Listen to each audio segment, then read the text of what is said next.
ప్రభునందు ప్రియమైన శ్రోతలకు వందనములు. ఈ పోడ్కాస్ట్ కార్యక్రమం నాకు స్వాగతం.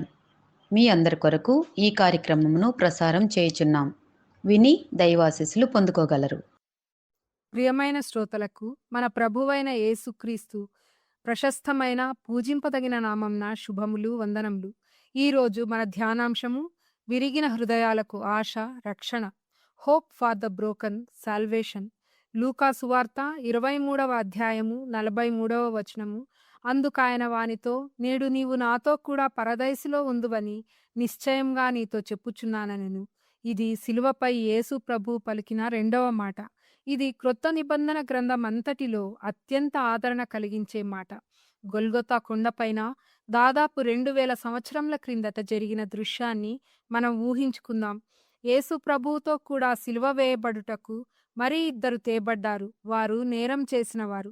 కపాలమనబడిన స్థలంలో యేసుతో కూడా ఆయన కుడివైపు ఒకనిని, ఎడమ వైపున ఒకనిని, ఆ నేరస్తులను సిలువ వేశారు.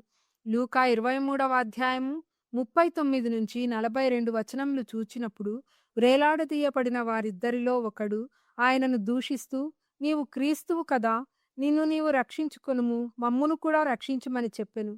అయితే రెండవ వాడు మొదటివాడిని గద్దించి, నీవు అదే శిక్షావిధిలో ఉన్నావు గనుక దేవునికి భయపడవా? మనకైతే ఇది న్యాయమే, మనం చేసిన వాటికి తగిన ఫలము పొందుచున్నాం గాని ఈయన ఏ తప్పిదము చేయలేదని చెప్పి ఆయనను చూసి, యేసు, నీవు నీ రాజ్యంలోనికి వచ్చినప్పుడు నన్ను జ్ఞాపకం చేసుకొనమనెను. యేసు ప్రభువుకు నేరస్తులకు అది జీవితం చివరి ఘడియలు. యేసు నిర్దోషి కాని అతని రెండు వైపులానున్నవారు నేరం చేసి శిక్షను పొందుతున్నారు. జీవితమంతా హింస, దొంగతనం, దేవుని ఆజ్ఞలను తిరస్కరించటంలో గడిపారు. మొదటివాడు ఆ సమయంలో కూడా పశ్చాత్తాప పడలేదు కాని రెండవ వాడు జీవితం చివరి అంచున పాపానికి ప్రతిఫలమైన మరణాన్ని ఎదుర్కొంటూ పూర్తిగా విరిగిపోయిన స్థితిలో ఉన్నాడు. రక్షణ గురించి కానీ దేవుని కృప గురించి కానీ అతడు ఏ విధంగానూ ఆశించే స్థితిలో లేడు. అయితే దైవ గ్రంథంలోని ఈ వాక్యములను మనం జాగ్రత్తగా గమనిస్తే ఈ రెండవ నేరస్తుడు 3 అద్భుతమైన పనులు చేశాడు. మొదట నిజాన్ని అంగీకరించాడు. మొదటి నేరస్తుడిని గద్దిస్తూ, నీవు దేవునికి భయపడవా అని అడిగాడు. రెండవదిగా తప్పును ఒప్పుకున్నాడు.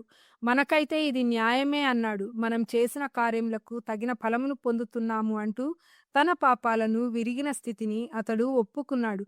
పశ్చాత్తాపపడ్డాడు, వినయం చూపించాడు. మూడవదిగా రాజును నమ్మాడు. హింసించబడుతూ ముళ్ళ కిరీటంతో సిలువపై వ్రేలాడుతున్న యేసులో రాజును గుర్తించాడు. యేసు, నీవు నీ రాజ్యంలోనికి వచ్చినప్పుడు నన్ను జ్ఞాపకం చేసుకోమని ప్రార్థించాడు.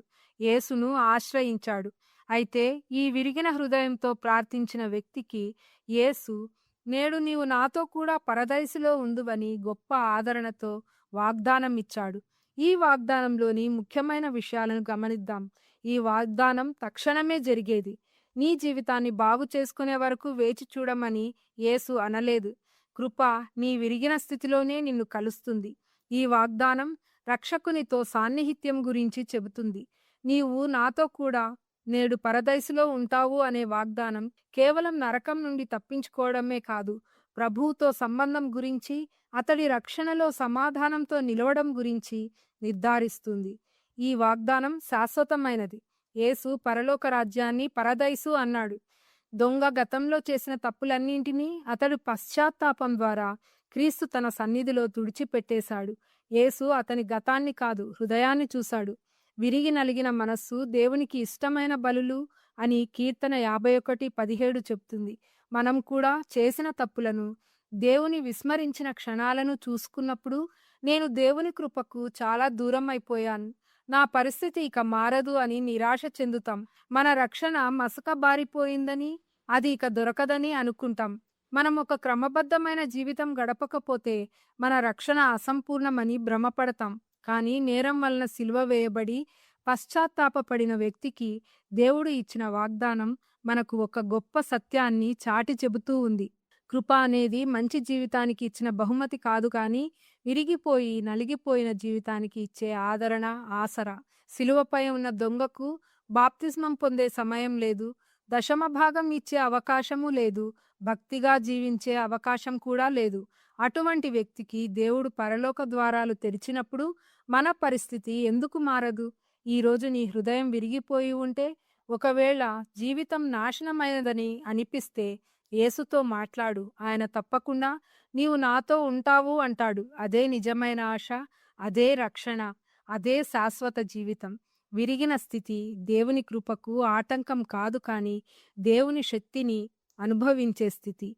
విరిగిన హృదయం కలవారికి యెహోవా ఆసన్నుడు, నలిగిన మనస్సు గలవారిని ఆయన రక్షించును అని కీర్తన 34:18 చెప్తుంది. పరలోకపు తండ్రి చివరి క్షణంలో కూడా పశ్చాత్తాపంతో దరిచేరితే ఆదరిస్తాడు. మన జీవితాలు, హృదయాలు ఎంత విరిగిపోయినా నా కృప నీకు చాలును అని ప్రభువు ప్రేమతో ఆహ్వానిస్తున్నాడు. ప్రభువా, నన్ను జ్ఞాపకం చేసుకోమని ప్రార్థించే ప్రతి హృదయానికి దేవుని శాంతి, రక్షణ అనుగ్రహింపబడునుగాక. ఆమెన్. ఈ కార్యక్రమమును గూర్చి మీ సలహాలు మరియు మీ ప్రార్థనా అవసరతల కొరకు మమ్మను సంప్రదించవలసిన మా ఫోన్ నంబర్ 9448508503 మరియు ఈమెయిల్ ఐడి info@fibaonline.org. మా ఫోన్ నంబర్ మరొకసారి 9480585039. Email ID info@fibaonline.org.